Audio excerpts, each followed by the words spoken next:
In 2007, the UFC signed a multi-fight deal with their most obscure choice of a fighter named Brock Lesnar, a professional bodybuilder who would ultimately go on to become the UFC's heavyweight champion. As one of the UFC's most controversial additions to the MMA roster and an extremely surprising career transition from Lesnar, this is definitely one of the most unique additions in MMA history. Born in 1977, Lesnar grew up in South Dakota, on his parents' dairy farm. From his humble background, you would have never guessed that this man would go on to become one of the UFC's most controversial champions. Lesnar gained his first bit of experience in the fighting world back in high school. It was there where he became an amateur wrestler and won the 2000 National Heavyweight Wrestling Championship. That very year, Brock decided to make a change. He joined the WWE and became a superstar. He started making a name for himself after wrestling in several untelevised matches in 2001 to 2002, going on to doing scenes with the likes of John Cena and other famous wrestlers.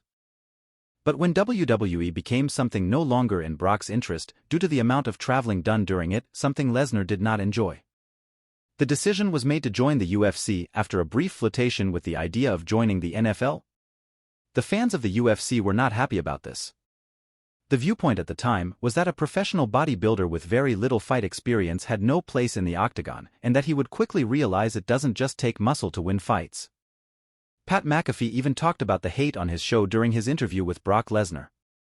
So when you go to the UFC, you have to hear all the people saying, oh, this wrestling guy, right? But Brock was determined. After winning his first fight against Min Soo Kim by TKO, the fans started to realize that Brock Lesnar's intimidating size and overall appearance wasn't just for show, and that Brock Lesnar had more talent than had been previously assumed. His heavily wrestling-based style led to most of his wins being by TKO. Looking in particular at his fight against Randy Couture, which earned him the title of heavyweight champion, we see Lesnar using his aggressive wrestling style to win the fight. Lesnar then went on to obliterate his remaining competition after only suffering one loss to Frank Mir on his road to becoming the heavyweight champion, who he then beat after. Not a bad record for a professional bodybuilder. He earned the attention of many fans of the UFC after this, most of which praise Brock Lesnar for his dedication and miraculous achievement, given that becoming champion with so little experience is no small feat, especially in the heavyweight division. Even Joe Rogan commented on his success and achievements.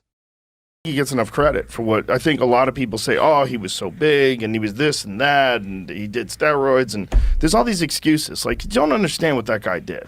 Like, what that guy did is nothing short of insanity. Like, no one's ever done that before. If you liked the video, please be sure to like and subscribe and check out some of my other content like Why Bruce Lee is the Father of MMA or How Conor McGregor Saved MMA. Thanks for watching.